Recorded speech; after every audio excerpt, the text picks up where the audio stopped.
Lindol, galit ng Diyos yun eh. It's a manifestation of God's wrath. Basahin natin ang Job 9:5. Na siyang naglilipat ng mga bundok at hindi nila nalalaman pagka nililiglig niya sa kanyang pagkagalit. Na siyang umuuga ng lupa sa kanyang kinaroroonan at ang mga haligi nito ay nangayayanig. So yung lindol, it's a manifestation of God's wrath. Basahin natin ang Jeremias 4:24. Aking minasdan ang mga bundok at narito nagsisiyanig at ang lahat na burol ay nagsisiindayon. Ako'y nagmasid at narito walang tao at lahat ng mga ibon sa himpapawid ay nangakatakas.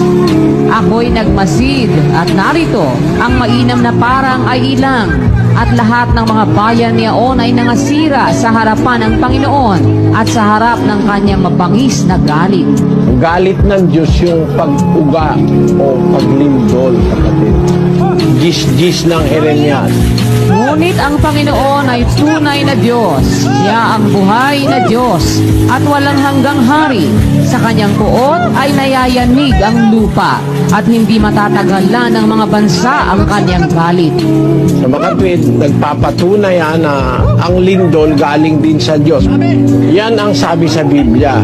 Yang lindol, yang mga malalakas na natural calamities, yan ay manifestation ng galit ng Diyos dahil sa kasalanan ng tao. Ang sabi nila, likha raw ni Satanas yan. Pero ang totoo, hindi pwedeng alugin ni Satanas ang mundo. Wala siyang karapatan.